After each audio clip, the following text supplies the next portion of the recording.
Bonjour tout le monde. Ça fait longtemps que j'ai pas fait de vidéo. Ça fait un moment que je fais des fonds de page et que je poste sur les réseaux, notamment sur le site mondial des démos. Et j'ai énormément de retours positifs, beaucoup de félicitations, des démos étrangères les plus populaires. Et ça me fait super plaisir. C'est gratifiant quand les gens reconnaissent notre travail. D'ailleurs, je remercie toutes celles qui m'envoient des petits mots tellement gentils. Vraiment, ça me touche. Vous contribuez à me faire sourire toute la journée. Voilà, du coup, il y a beaucoup de monde qui voulait savoir comment je fais ces fonds de page. Il n'y a rien de compliqué. Donc, je vais vous montrer aujourd'hui. J'ai choisi le set pétale manuscrit. C'est un de mes préférés. Et pour les fonds de page, je le trouve super. Et on va se servir de la Memento. Et seulement de 3 tampons. Allez, c'est parti. Je vais pas parler pendant toute la vidéo. Je vais juste travailler pour que vous puissiez voir un peu comment ça se passe. Alors, je commence toujours par un coin. Et je travaille toujours aussi sur l'extérieur de la feuille. Pour éviter de tout concentrer à l'intérieur. Ça fait beaucoup plus aéré en fait. Voilà, et j'essaye ensuite d'intercaler tous les tampons que j'ai choisis pour éviter voilà, qu'il y en ait trop qui se retrouvent les uns à côté des autres ou tous à la même ou tous sur la même ligne ou tous dans le même sens. Voilà, il faut jongler un peu avec tout ça.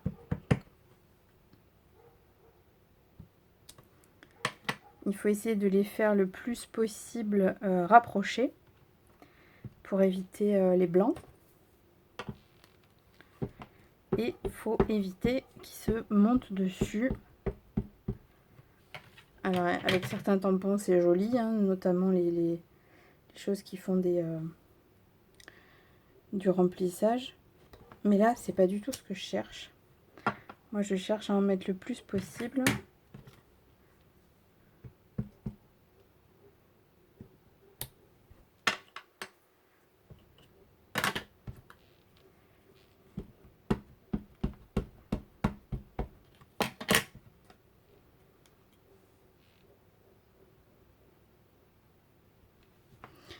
Des fois ça me fait penser un peu au Lego. On essaye vraiment de les caler au mieux. De les emboîter.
voyez, il n'y a rien de compliqué.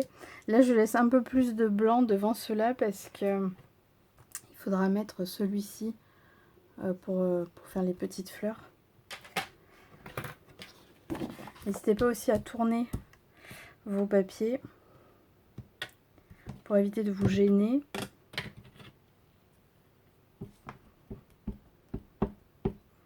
Quand vous avez fait un côté comme ça, ensuite, essayez de reprendre vers le milieu. Parce que ça sera toujours plus compliqué si vous partez sur les côtés d'avoir quelque chose qui va réussir à remplir ce qui vous reste, plutôt que d'aller comme ça, puisque là, il y a la fin de la page, donc là, vous pouvez faire comme vous voulez en fait.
Essayez aussi, quand vous choisissez les tampons qui vont vous servir à faire votre fond, d'en prendre toujours un petit, justement pour à chaque fois boucher les trous. Et si vous pouvez, à la fin, en prendre encore un autre plus petit, pour quand vous avez tout décoré, pouvoir en mettre là où il en manque.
Voilà, là typiquement, j'ai fermé en fait, et du coup là j'ai un trou. Et si j'ai pas de tout petits tampons, bah ça passe pas.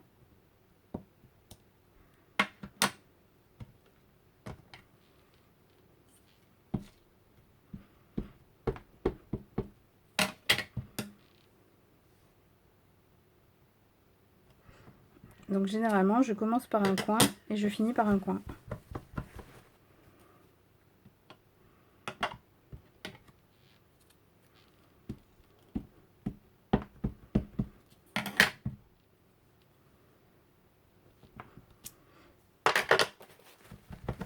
Et voilà, ma page est terminée. Donc maintenant il n'y aura plus qu'à la mettre en couleur. Donc ce qui est bien dans ce set de tampons, c'est qu'on a les tampons pour justement mettre la couleur. Mais vous pourriez aussi très bien tamponner sur du papier aquarelle et le faire vous-même. Ou le faire au marqueur à alcool aussi. Moi je le ferai sûrement avec les tampons. Voilà, donc je m'arrête là pour ça. Vous avez vu comment on fait. Je ferai peut-être une vidéo pour vous montrer la colorisation, même si bon, il n'y a rien de sorcier, hein, il y aura juste à mettre en beaux emplacements. Voilà, j'espère que ça vous a plu, j'espère que ça vous donnera des idées. N'hésitez pas à vous lancer parce que c'est vraiment super simple et il y a des très beaux rendus. Vous pouvez faire des cartes magnifiques et uniques surtout. Donc allez-y, n'hésitez pas. Si vous avez besoin de conseils, d'infos, vous pouvez me contacter. passez vos commandes avec moi, ce sera un plaisir. Je vous remercie, je vous souhaite une bonne journée, je vous dis à bientôt.